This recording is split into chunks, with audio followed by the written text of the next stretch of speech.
तो अब आए भाई प्रियम्बल में जो इम्पोर्टेंट टर्म्स हैं उसके ऊपर। ओके, ब्रीफ आइडिया मैं आपको दे चुका हूँ। अब जो आपकी बुक में डेफिनेशंस दी हुई हैं, आपने कोशिश कर सकते हो तो माइंड में रखने की कोशिश करो, अपने आप से सेंटेंस बनाने की कोशिश करो। अदरवाइज ये लर्न कर सकते हो एग्जैक्टली एज इट इज़, तो बहुत ही बढ़िया है, राइट। और नहीं होता याद या दिमाग में नहीं रह रही तो एक बार तो वीडियोस रिपीट करके देखो। उसके बाद मैं आपसे ये रिक्वेस्ट करूंगा कि प्लीज़ एक बार लिख के प्रैक्टिस कर लो, तो ये सारा कुछ टिप्स पे हो जाएगा लर्न, राइट। चलो, तो हमारा प्रियम्बल जो था वो शुरू हो रहा था we the people of India से, मीन्स। और हाँ, एक चीज़ और देखो, we the people of India से शुरू हो रहा था, और ये जो कॉन्स्टिट्यूशन है ना, हम ये अपने आप को दे रहे हैं, हमने खुद से बनाया है, अपने रिप्रेजेंटेटिव्स की मदद से बनाया है, राइट। अब यहाँ पे we the people of India का मतलब ये नहीं है कि सारे लोग, इंडिया के सारे लोग जाके बैठ गए कॉन्स्टिट्यूंट असेंबली में, जाके बैठ गए, ऐसा नहीं है ना। कॉन्स्टिट्यूंट असेंबली में, पार्लियामेंट में जाके बैठ गए और वहां पे बैठ सभी लोग मिलके बना रहे हैं कॉन्स्टिट्यूशन, ऐसा नहीं है। कौन बना रहा है? बना हम ही लोग रहे हैं, बट पर किसकी मदद से बना रहे हैं? अपने रिप्रेजेंटेटिव्स की मदद से बना रहे हैं। ओके,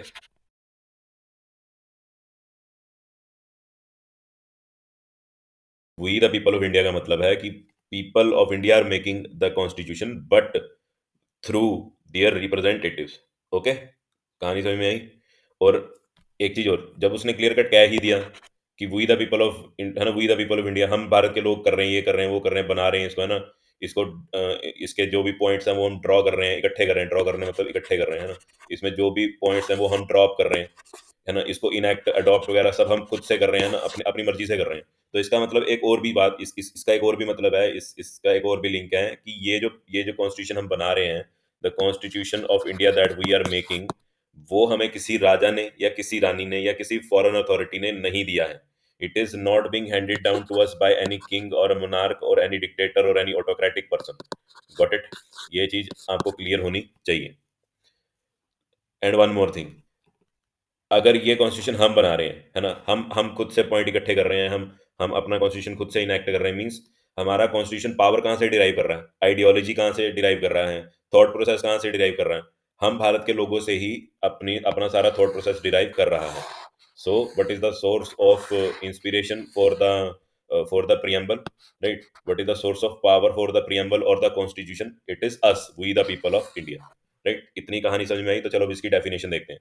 क्या रहा है? The constitution has been drawn up, है ना, constitution has been drawn up, लिखा गया है, एंड, है ना, ड्रॉन अप यानी कि पॉइंट्स इकट्ठे किए गए हैं या लिखा गया, एंड इनेक्टेड बनाया गया है, किसके द्वारा जी?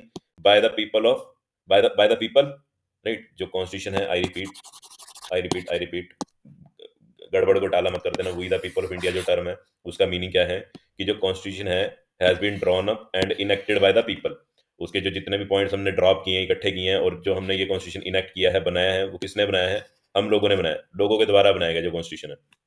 कैसे? थ्रू दियर रिप्रेजेंटेटिव, ठीक है ना, हम लोगों ने बनाया है, बट किसके माध्यम से बनाया है? हमने किसको आगे अथॉरिटी दी हमारे लिए इंडियन कॉन्स्टिट्यूशन रेडी करने के लिए? अपने रिप्रेजेंटेटिव्स को हमने अथॉरिटी दी, and not handed down to them, them यानी कि पीपल, हम भारत के लोग, है ना, हमें किसी ने हैंड डाउन नहीं किया, हमें किसी ने पकड़ाया नहीं है। And not handed down to them by a king और एनी आउटसाइड पावर्स, हमें ये कॉन्स्टिट्यूशन किसी ने भी, है ना, हमें ये कॉन्स्टिट्यूशन हमारा हमने खुद बनाया है, हमने खुद इनेक्ट किया है, हमने खुद इसको ड्रॉ अप किया है, और किसी भी किंग ने, किसी भी आउटसाइड पावर ने, किसी भी डिक्टेटर ने हमें हैंड डाउन नहीं किया, किसी ने भी हमें इसको बाहर से आके नहीं पकड़ा दिया है, हमने खुद बनाया है। So this is the meaning of we the people of India, right. You can add one more point that Indian constitution draws its power from the people of India, draws.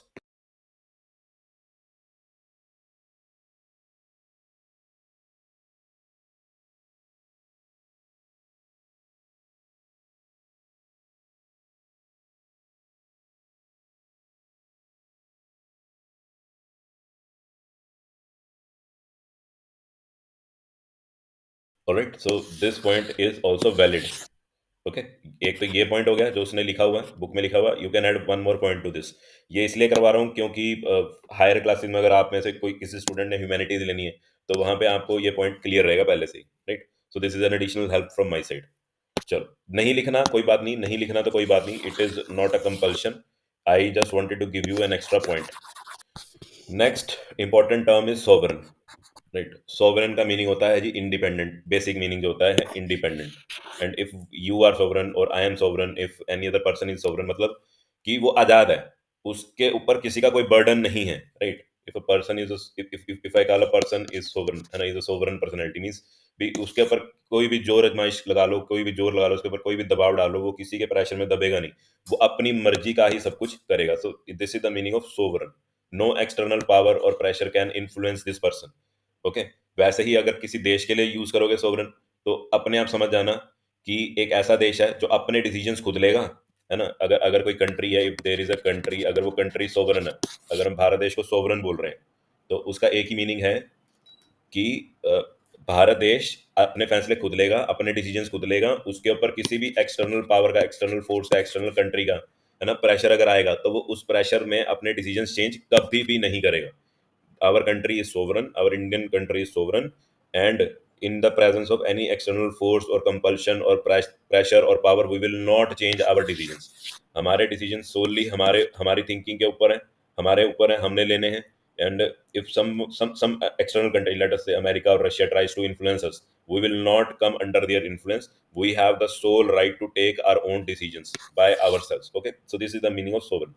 चलो अब पढ़ते हैं सोवरन के बारे में क्या बोल रहा है। People have supreme right to make decisions on internal as well as external matters. हम लोगों के पास, सोवरन का मीनिंग क्या है कि लोगों के पास है सुप्रीम राइट। सुप्रीम, मैंने सुप्रीम का पहले भी मीनिंग बताया है। अगर अगर आपके घर में आपके फादर सुप्रीम है, मीनिंग कि उन्हीं की ही चलेगी। किसी और एक्स वाई जेड पर्सन ने आपको कुछ भी कह दिया, it does not matter, it does not matter, right. तो वो कह रहा ना, people people have the supreme right to to to make decisions on the internal as well as external matters. Sovereign का मीनिंग क्या होगा कि यहाँ पे जो लोग हैं वो ही सुप्रीम है, उन्हीं, है ना, उन्हीं के पास ही क्या है, सुप्रीम राइट है, उन्हीं के पास ही सुप्रीम अथॉरिटी है, क्या जी, डिसीजंस लेने की। किस किस मैटर्स के ऊपर जी, हमारे देश के इंटरनल मैटर्स के ऊपर as well as external matters के ऊपर।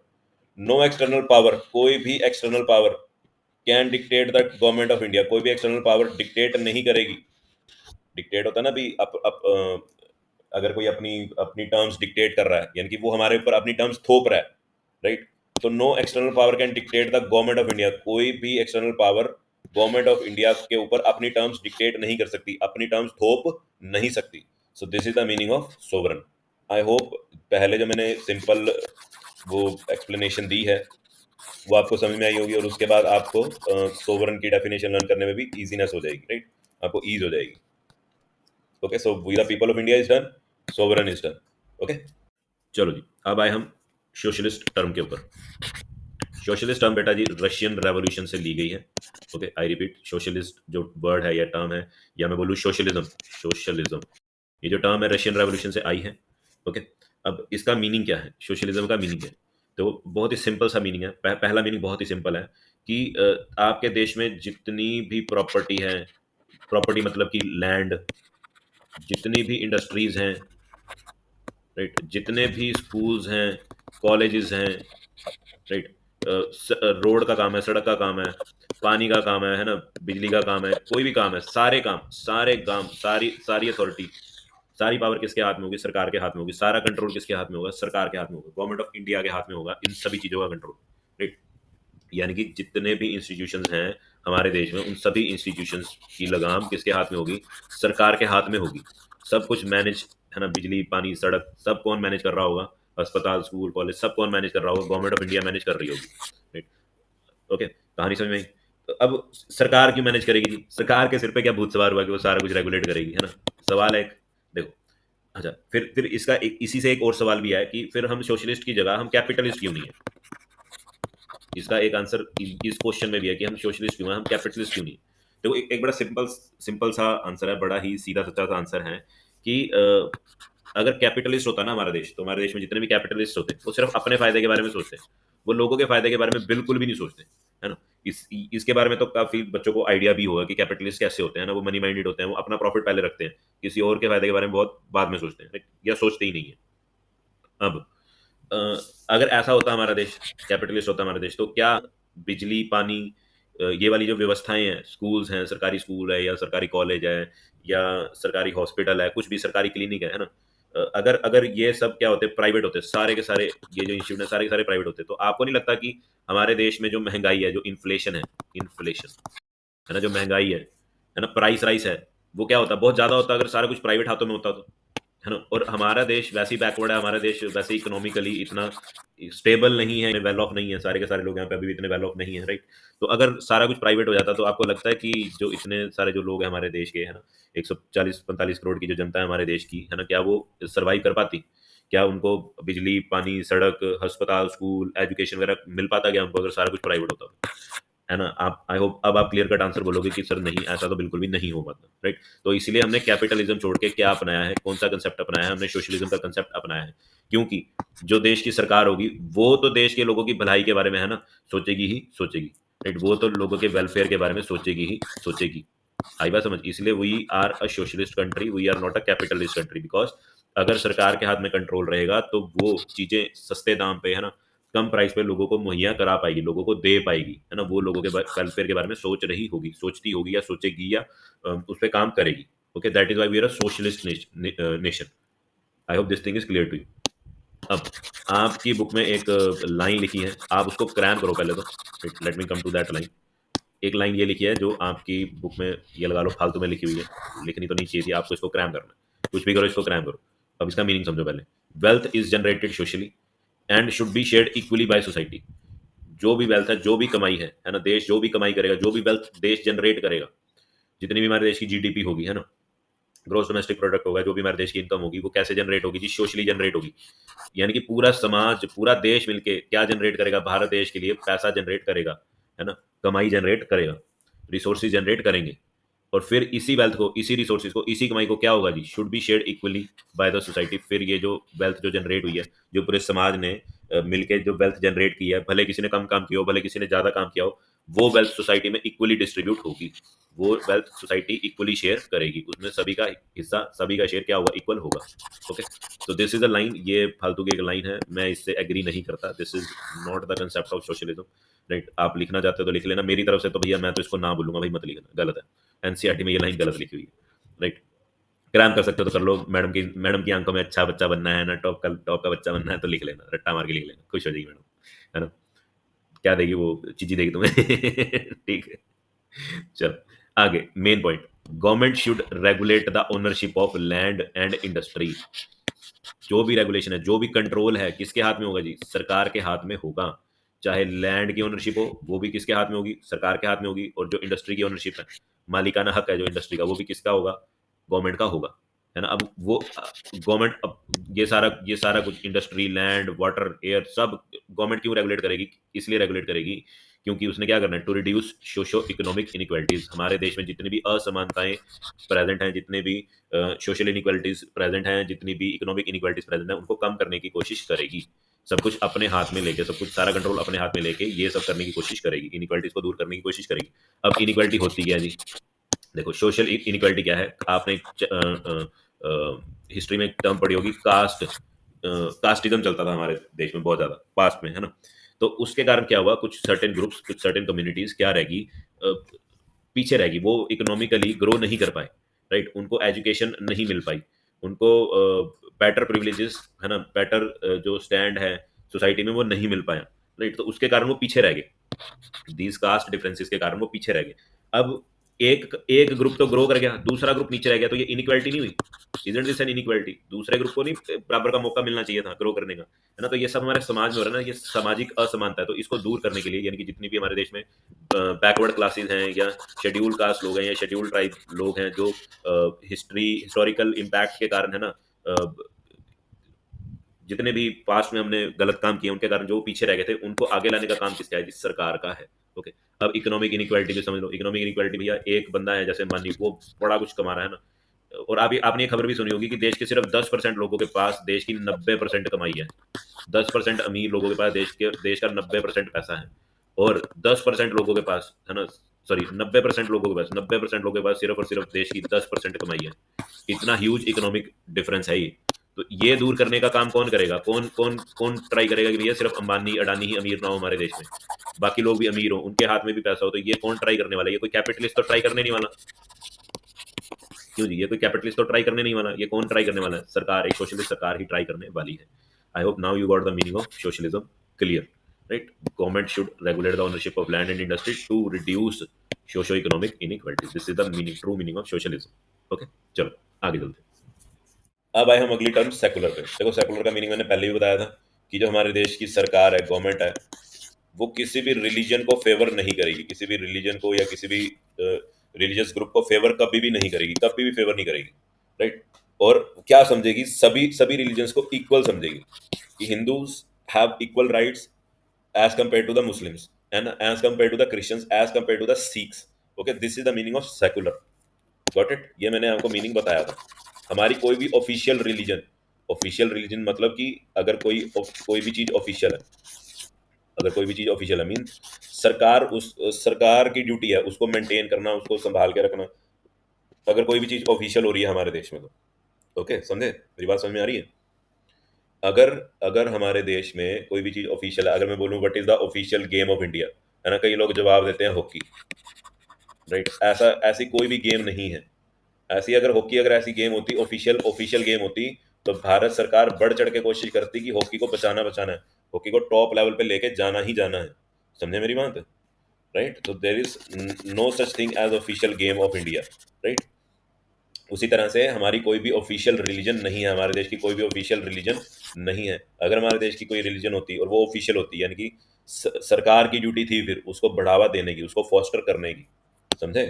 तो अगर हम सेकुलर हैं, इसका मीनिंग, इसका क्लियर कट मीनिंग है कि हमारी कोई भी ऑफिशियल रिलीजन नहीं है, सरकार किसी भी रिलीजन को फेवर नहीं करेगी, और वो किसी भी रिलीजन को ऑफिशियल मान के, है ना, उसको बढ़ावा देने की, उसको फोस्टर करने की कोशिश कभी भी नहीं करेगी।